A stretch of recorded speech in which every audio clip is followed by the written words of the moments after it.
عزیزانو یو ټیم یو مسله ما ته پیښ شوې وه نو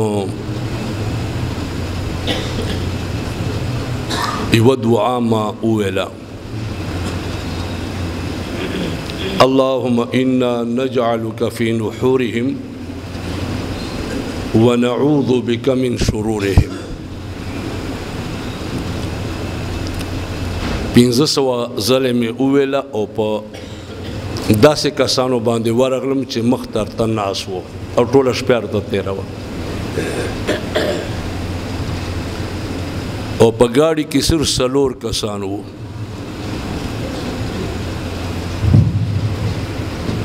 ګاډي کې صرف 4 کسان وو او ټوله شپه یې هم تېره کړې وه او تلاشي یې واخیسته خو الحمدلله مطلوب یې پوره نشو. دا که تاسو ته یاد وي په حجام هړتال و په 2001 کې په هغه کې حکومت زما خلاف وارنټ جاری کړی و چې او په هر صورت په نن رانیسه او پولیس مکمل شپرته تیرو په روډ باندې او په ورغلم او الحمدلله نظر نه غائب هم دا دعا مې ویلې وه اللهم انا نجعلك في نحورهم ونعوذ بك من شرورهم. 1500 ځله دا د دښمن نه بچاو د پاره دی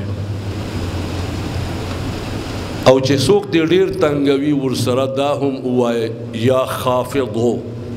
خې ټکي والا خې او دوات سره یا خافضو یا خافضو یو خو یا حافظو دا حی او دوی دا نو خې سره ټکي والا او دوات سره یا خافضو 1500 ځله دا هم ویل نو دښمن به الله پاک ډېر زر ذلیل کړي. نو تاسو نه مې دا درخواست دی چې فلسطین والو سره خو که نور څه ښېګړه مونږ تاسو نشو کولی نو دا دعا اللهم انا نجعلك في نحورهم ونعوذ بك من شرورهم 500 ځله او دارنګې یا خافضو یا خافضو یا خافضو 500 ځله روزانه شروع کو. انشاءالله امید دی چې زمونږ دا دعا به دوی دپاره داسې تعاون به ورکړي لکه رستو نه مونږ تاسو ورسره ولاړ یو او په هغوی مخالفینو باندې یعنې ورسره ډزونه کوو. الله پاک به انشاءالله العزیز زموږ ستاسې دا دعاګانې دوی دپاره دا دیوال شکل کې انشاءالله العزیز مدد کوي. الله دې وکړي چې مونږ تاسو دا دعا شروع کو